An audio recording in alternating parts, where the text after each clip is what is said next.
نماز پڑھنے والے اگر نماز کی روح سے آشنا ہو جائیں کہ یہ محض اوپر نیچے ہونے کی مشق نہیں ہے، بلکہ یہ اللہ کے حضور اپنی نیازمندی کا اظہار ہے، اپنے عجز کا اظہار ہے، تو پھر نماز ان کو وہ مقام دیتی ہے اور وہ شعور بخشتی ہے کہ جو بے نمازی کے نصیب میں کہاں۔ انسان کے اشرف اعضاء اس کے سر میں ہیں، بولنے کی قوت زبان سر میں، دیکھنے کی قوت آنکھیں سر میں، سننے کی قوت کان سر میں، سوچنے کی قوت دماغ سر میں، سونگھنے کی قوت ناک سر میں، اور یہ سر مالک کے در پہ۔ اور زبان سے بندہ کیا کہہ رہا ہے؟ سبحان ربی الاعلی، مالک تو سب سے اعلیٰ ہے۔ اور اپنا رویہ اور عمل کیا ہے کہ اپنی ناک بھی خاک پہ رکھی ہے، پیشانی بھی خاک پہ رکھی ہے، اور باقی اعضاء بھی خاک پہ ہیں۔ تو گویا عملاً یہ بتا رہا ہے مالک مجھ سے نیچا کوئی نہیں اور تجھ سے اونچا کوئی نہیں۔ اور اگر وہ نماز کی روح سے آشنا ہو جائے تو سجدے سے سر اٹھانے سے قبل اللہ سارے اس کے بوجھ اتار دے، اس کے من میں روشنیاں کر دے۔ تو نماز بندگی کا شعور دیتی ہے، من میں چراغاں کرتی ہے۔ اللہ کے حضور جھکنے سے بندہ ایسا بندہ کامل بن جاتا ہے کہ پھر وہ کسی اور کے آگے نہیں جھکتا۔ تو اپنی اولاد کو نماز کی محبت دو، نماز کی ترغیب دو، نماز کی عادت دو اور نماز کا حکم دو، اور ان کی عادت راسخ ہو جائے، طبیعت میں پختگی کے ساتھ نماز کو اختیار کرنا ان کی طبع میں جم جائے۔ نماز ان کی طبیعت میں نظم پیدا کرے گی، ان کو نظم و ضبط کا پابند بنائے گی، اور ان کی صحت کی ضامن ہوگی، اور ان کے باطن کی طہارت کا سبب اور ذریعہ ہوگی۔ اس لیے کہا کہ اللہ کے حضور جھکنا نہ بھولنا اور نماز قائم کرنا۔ نماز کا تعلق اپنے آپ سے ہے کہ وہ اپنے آپ کو سنوارتا ہے، تقرب اللہ کے لیے اس کی اپنی عملی کوشش ہے۔ بندے اور خدا کا ایک ربط ہے نماز۔ اسی طرح یہ خیال کہ میرا مالک مجھے دیکھ رہا ہے، اس سے بھی تہذیب نفس ہوتی ہے، باطن کی تربیت ہوتی ہے۔ انسان ایک حصار میں آ جاتا ہے، ایک پہرے میں آ جاتا ہے کہ میرا اللہ مجھے دیکھ رہا ہے، اور پھر وہ قدم پھونک پھونک کے رکھتا ہے۔ وہ اچانک لوگ بیٹھے ہوئے ہونا، تو آج کل یہ سوشل میڈیا کا زمانہ ہے، تو کوئی کیمرہ سیدھا کر لے تو ایک دم مرتب ہو جاتے ہیں، اس لیے کہ اب ہماری تصویر آنے والی ہے۔ یا کوئی کسی کو کہے کہ جناب آپ لائیو جا رہے ہیں، تو وہ بالکل اپنی حرکات سکنات منظم کر لیتے ہیں، کپڑے سیدھے کرنے لگ جاتے ہیں، اس لیے کہ ہم لائیو جا رہے ہیں۔ وہ لائیو چاہے 5 آدمی دیکھ رہے ہوں، چاہے 10 آدمی دیکھ رہے ہوں، لیکن پھر بھی چونکہ ہم لائیو جا رہے ہیں تو اپنی حرکات سکنات مرتب کر لیں گے، منظم ہو جائیں گے۔ اور جب یہ یقین ہو کہ میرا اللہ مجھے دیکھ رہا ہے، یہ ساری حرکتیں وہاں لائیو جا رہی ہیں، تو پھر دل میں برا خیال بھی آنے لگے گا تو اس کو روکیں گے کہ میرا اللہ تو دیکھ رہا ہے۔ پھر بولی بھی مرتب ہو جائے گی، پھر رویے بھی مرتب ہو جائیں گے، طرز معاشرت بھی منظم ہو جائے گا، آنکھیں بھی نہیں بھٹکیں گی، خیال بھی نہیں بہکیں گے، سوچیں بھی آوارہ نہیں ہوں، چاہے آپ بند کمرے میں کیوں نہ ہوں، پھر بھی منظم رہیں گے، اس لیے کہ میرا اللہ مجھے دیکھ رہا ہے۔ تو یہ یقین زندگی کو منظم کرتا ہے۔ تو اس کا تعلق بھی انسان کی ذات سے تھا۔ نماز سے بھی تہذیب نفس ہے، اللہ سے تقرب حاصل ہوتا ہے۔ اب کہا تو خود غرض نہ بننا کہ اپنے آپ کو سنوار لیا اور کافی ہے، نہیں، لوگوں کو بھی نیکی کا حکم دینا۔ وامر بالمعروف ونہا عن المنکر، لوگوں کو نیکی کا حکم دینا اور برائی سے منع کرنا لوگوں کو، یہ مومن کی زندگی ہے۔ میرے اور آپ کے آقا و مولا جب چلتے تھے تو ایسے لگتا تھا جس طرح اونچائی سے نیچے اتر رہے۔ یہ خوبصورت چال ہے، سب سے خوبصورت چال، کہ حضور علیہ الصلوۃ والسلام جب چلتے تھے تو جیسے اونچائی سے نیچے کی طرف آ رہے ہیں، اترائی سے۔ وَلَا تَمْشِ فِي الْأَرْضِ مَرَحًا، اور زمین پر اکڑ کر نہ چلنا۔ زمین پر اکڑ کر چلنے سے منع کیا گیا ہے۔ اپنی چال کو خوبصورت کرو، نہ اتنی تیز کہ بھونڈی لگے اور نہ اتنی سست کہ آپ کے وقار کو مجروح کر دے اور آپ کی طبیعت کی سستی اس سے ظاہر ہو رہی ہے۔ دور موجود کے اندر آپ گاڑی چلاتے ہیں یا کسی سواری پہ سفر کرتے ہیں تو اس میں اس کی چال بھی سمجھنی چاہیے کہ سواری کو نہ تو اتنا تیز چلائیں کہ وہ عجیب لگے اور آپ کی طرف لوگوں کی نظریں اٹھے کہ یہ کیا مست ہے، پاگل ہے، کیسے جا رہا ہے، اور نہ اتنی آہستگی سے کہ آپ منزل پر پہنچنے میں بہت تاخیر کر دیں۔ تو جو درمیانی چال ہے عمومی طور پہ ہر ملک کے حالات کے مطابق، وہاں کی سڑکوں کے حالات اور سڑکوں پر ٹریفک کے حالات کے مطابق انہوں نے حد رفتار لکھی ہوئی ہوتی ہے، اور وہی حد رفتار میانہ رفتار ہے جس کو ماہرین بیٹھ کے طے کرتے ہیں کہ 120 سے اوپر نہیں جانا۔ تو اس کا مطلب یہ ہے کہ اس سے اوپر جو ہے وہ کسی نقصان اور خطرے کا سبب بن سکتی ہے، تو اس سے اوپر نہ جائیں۔ اسی طرح بہت نیچے بھی نہیں آنا کہ پیچھے آنے والی ٹریفک بھی متاثر ہو سکتی ہے۔ تو اپنی رفتار کو میانہ روی کے ساتھ جو ہے وہ جاری رکھے، بالخصوص جوانی کا زمانہ ہو اور بانکپن کی عمر ہو، اور پھر 1 to 5 انسان کے پاس ہو، اور جوانی کی جولانیاں بھی پورے عروج پر ہوں، تو پھر اس جوان کو کون روکے؟ لیکن حضرت لقمان کہتے ہیں رک جا، اپنی چال کو درمیانہ رکھنا، اپنی چال کو جو ہے وہ حد اعتدال سے آگے نہیں بڑھنے دینا۔ ان اللہ لا یحب کل مختال فخور، بے شک اللہ تعالی ہر اترا کر چلنے والے متکبر کو پسند نہیں کرتا، اللہ تعالیٰ عاجز کو پسند کرتا ہے۔ اللہ اکبر۔ تو ہر معاملے میں عجز اختیار کرنا چاہیے۔ حضور علیہ الصلوۃ والسلام جب کھانا کھاتے تھے تو حضور نے کبھی بھی تکیہ لگا کر کھانا نہیں کھایا تھا، ٹیک لگا کھانا۔ تو یہ ایسے پکڑنا اور ایسے اپنی طرف تکبر سے لہراتے ہوئے لانا، یہ عمومی طور پہ شادی بیاہ کی تقریبات کے اوپر کئی لوگوں کا انداز بڑا ہی ایسا عجیب نظر آتا ہے، دیکھتے ہیں، آپ بھی دیکھتے ہیں۔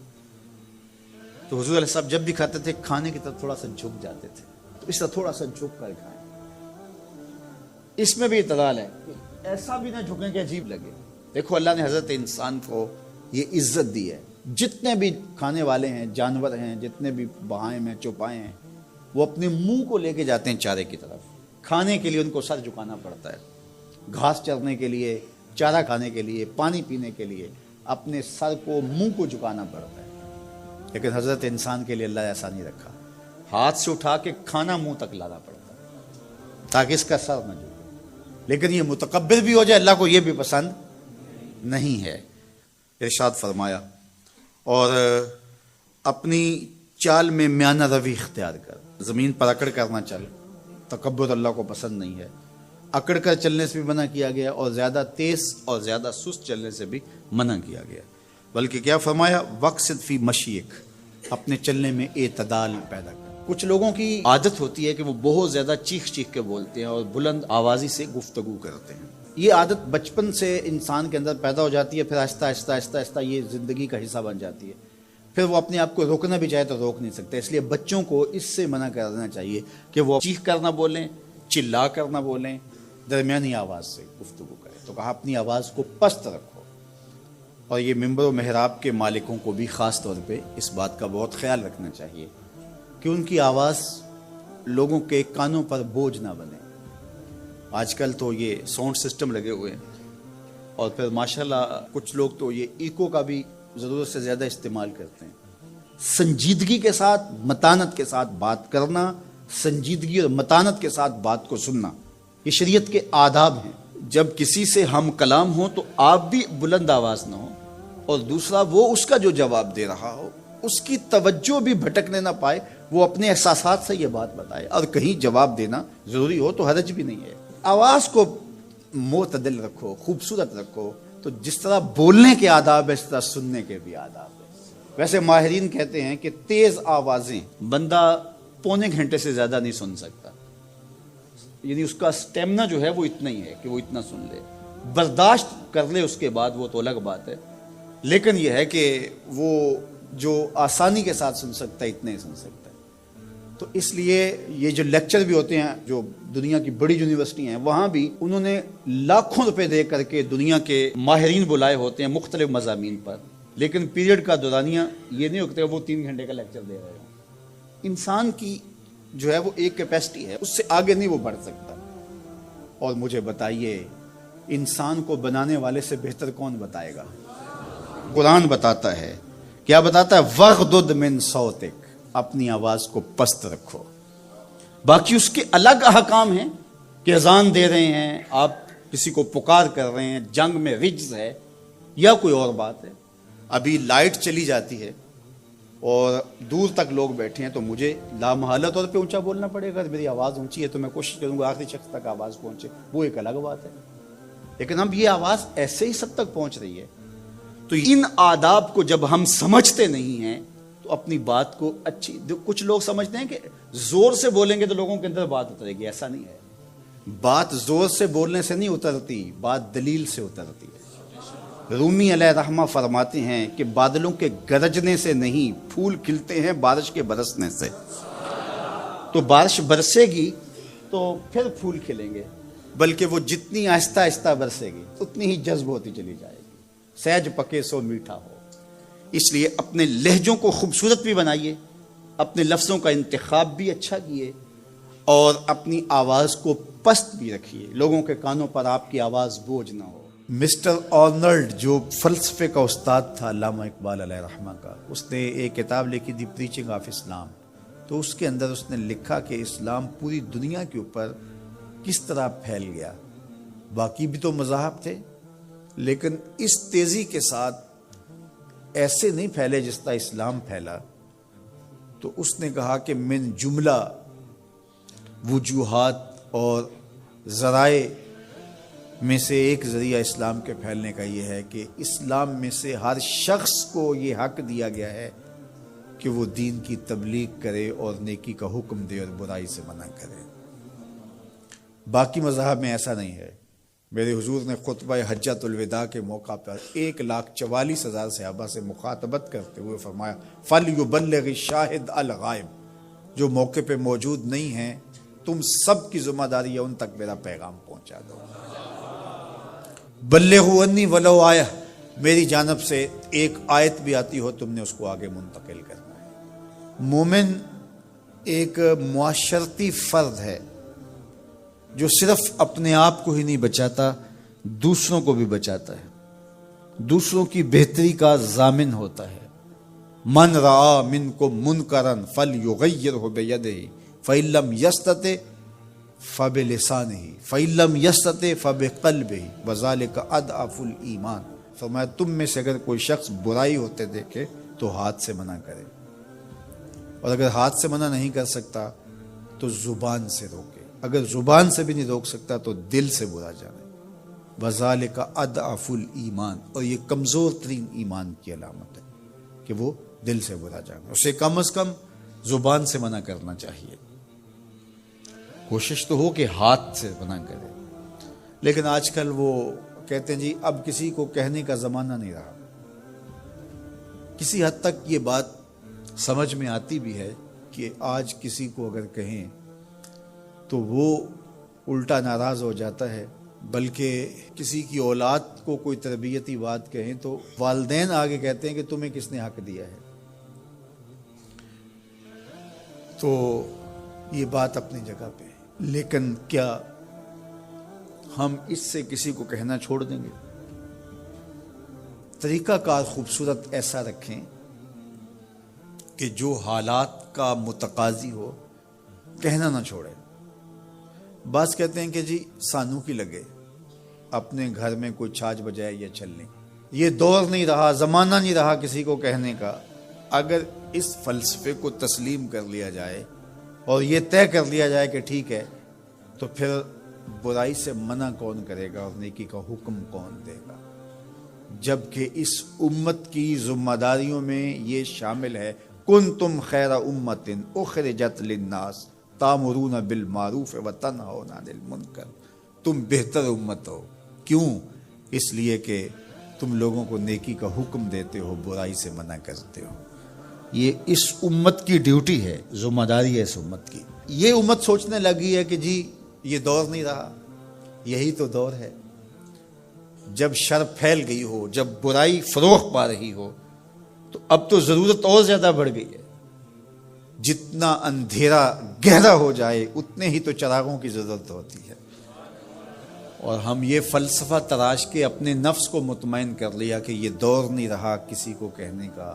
حضور نے مثال بیان فرمائی کہ کشتی میں سارے لوگ قابض ہو کے اپنی جگہ کو طے کر کے بیٹھ جاتے ہیں اور سفر شروع ہو جاتا ہے، اور ایک شخص اپنے ہی حصے کی جگہ میں سوراخ کرنا شروع کر دیتا ہے، اور باقی اگر اس کا ہاتھ نہیں پکڑتے، اس کو روکتے نہیں ہیں اور کہتے ہیں ٹھیک ہے وہ اپنی جگہ پہ کر رہا ہے، اپنے گھر چھاج بجائے چلنی، ہمیں کیا لگے، تو تھوڑی دیر کے بعد کشتی ڈوبے گی تو یہ بھی سلامت نہیں رہ پائیں گے۔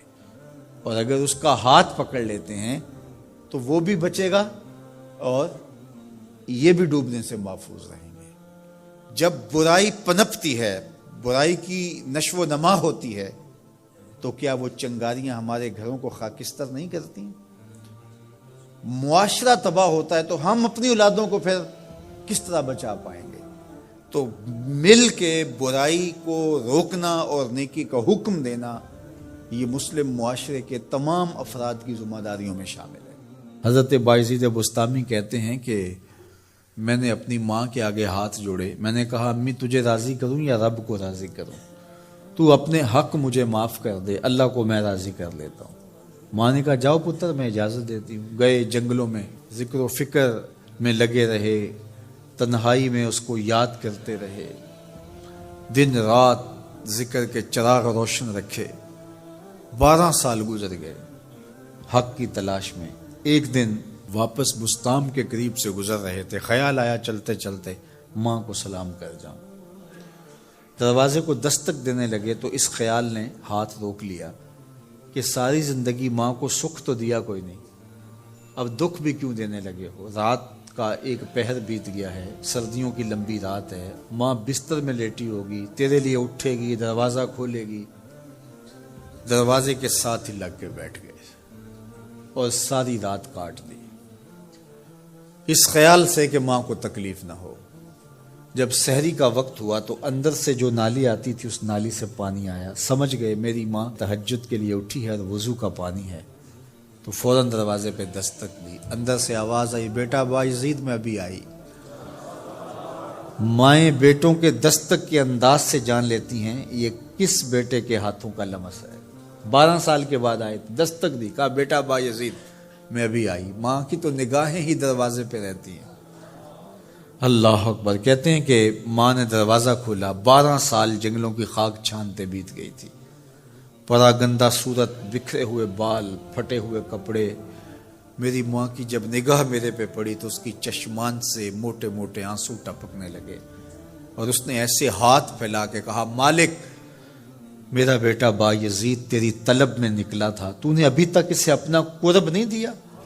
حضرت بایزید بستامی کہتے ہیں 12 سال کی ریاستوں سے جو کچھ نہیں ملا تھا ماں کے اٹھے ہوئے ہاتھوں سے مل گیا۔ میں نے کہا مالک میں تجھے کہاں ڈھونڈ رہا ہوں، تو کہاں موجود ہے؟ تو ماں باپ کی رضا اللہ کی رضا کا دروازہ کھولتی ہے۔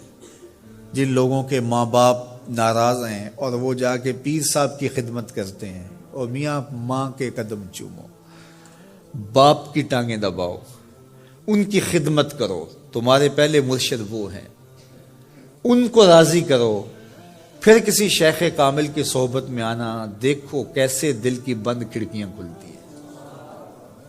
ایک مرشد تو ناراض کر رہا ہے اور دوسرے مرشد سے تمہیں کیا ملے گا؟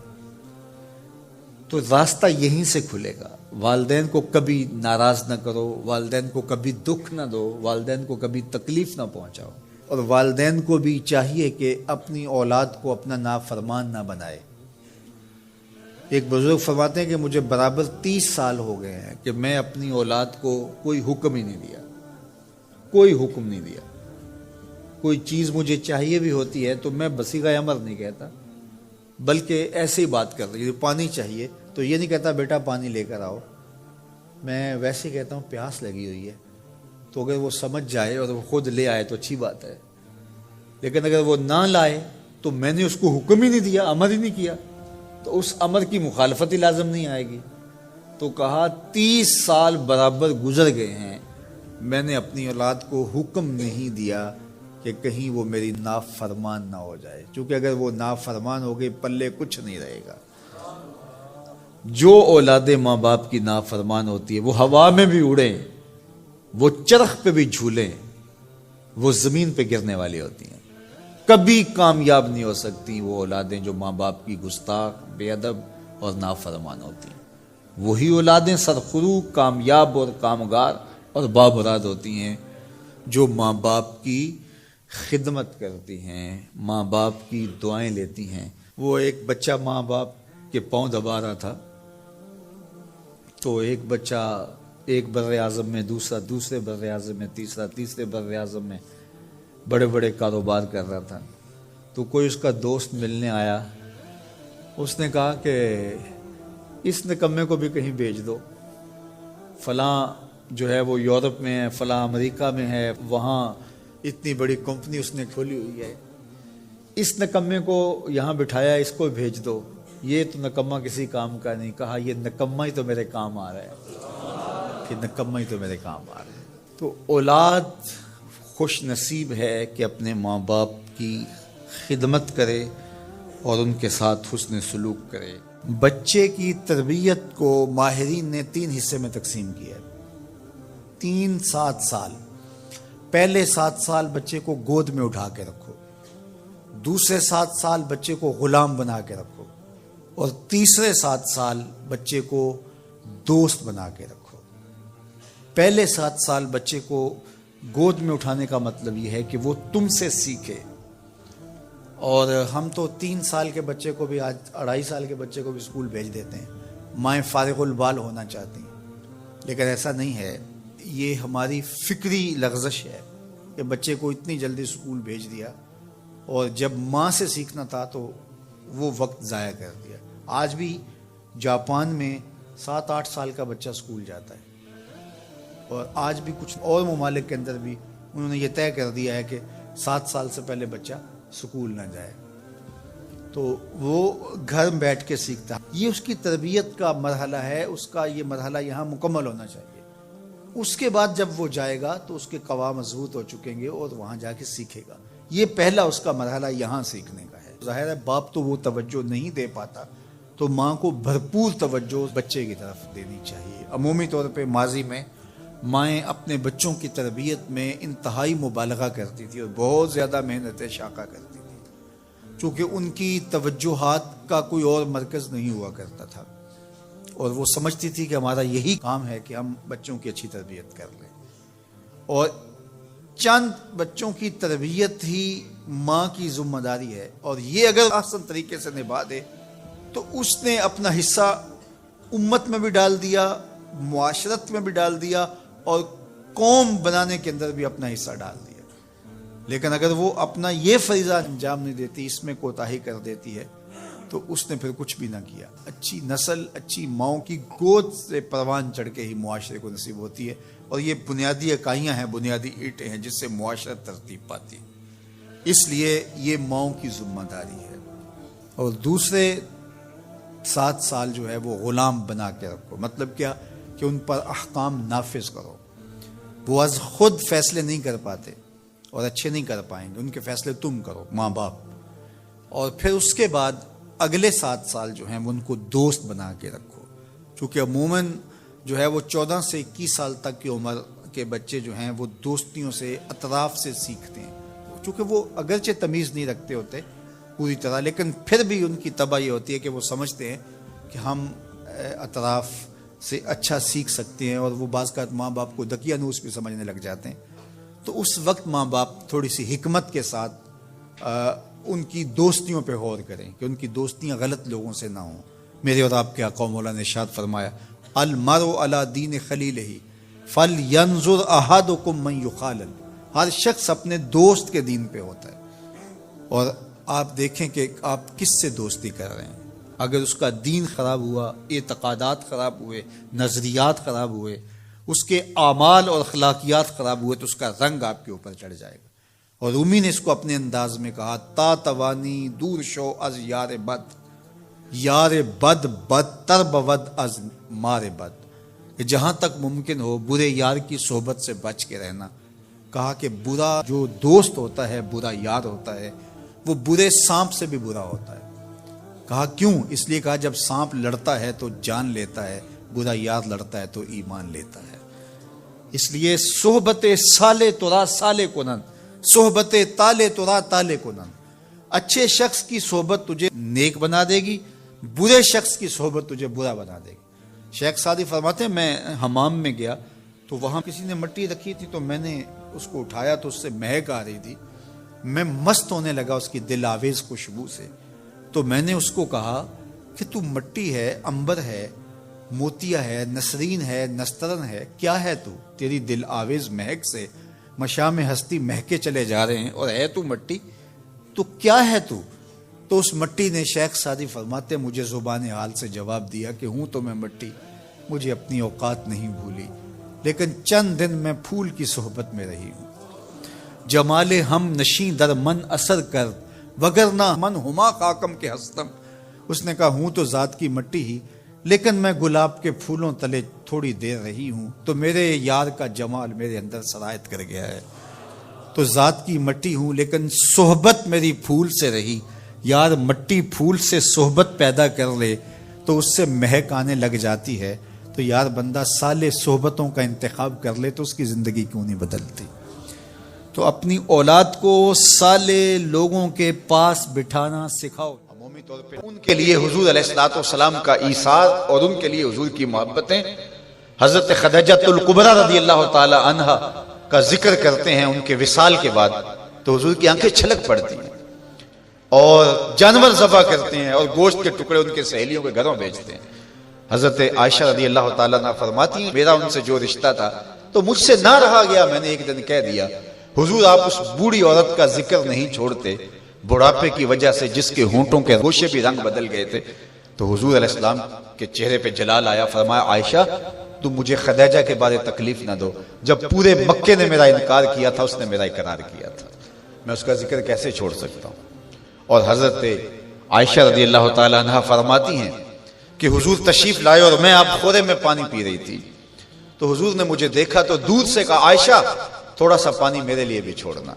تو فرماتی ہے میں نے پانی چھوڑ دیا. حضور نے میرے ہاتھ سے آب خورا لیا، پینے لگے تو پھر رک گئے اور میرے سے مخاطبہ کرتے ہوئے کہا حمیرہ، یہ حضور لاڈ سے انہیں کہا کرتے تھے، حمیرہ ذرا بتانا تم نے ہونٹ کہاں لگائے تھے، میں وہاں ہونٹ رکھ کے پانی پینا چاہتا ہوں. مجھے یہ بتاؤ اگر شوہر کا رویہ بیوی کے ساتھ یہ ہوگا تو گھر جنت کا ٹکڑا بنے گا یا نہیں بنے گا؟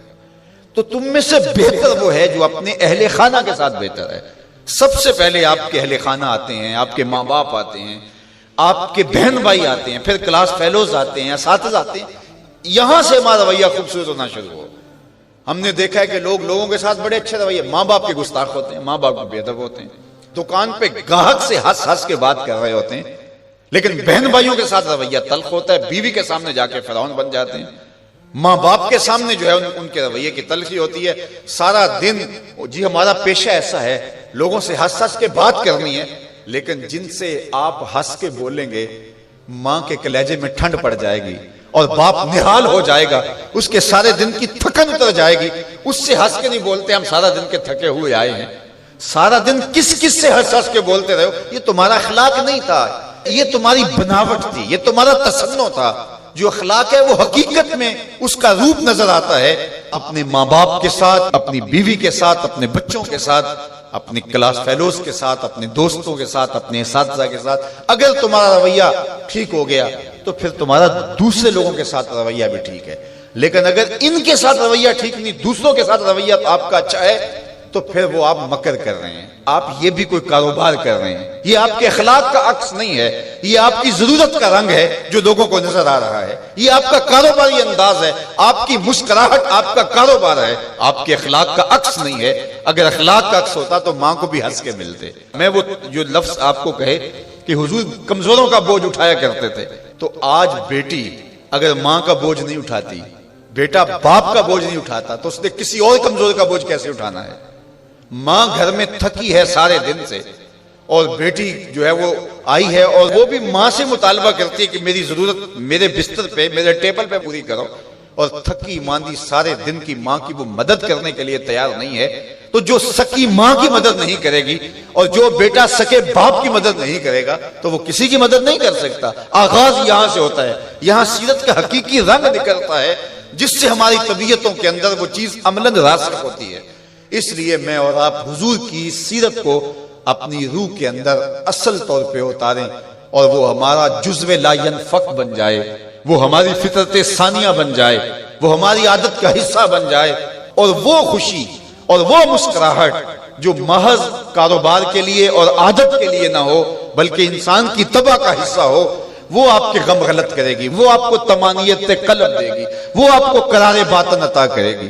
ویسے ہنس ہنس کے بولیں تو وہ ایک مکر ہوگا، اس سے تو جبڑے تھک جائیں گے، اس سے تو جو ہے وہ آپ کو کچھ فائدہ ہونے والا نہیں ہے۔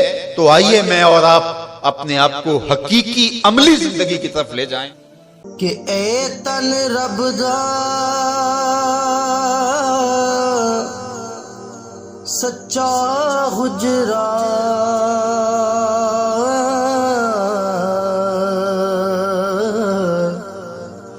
تے کھڑیا باغ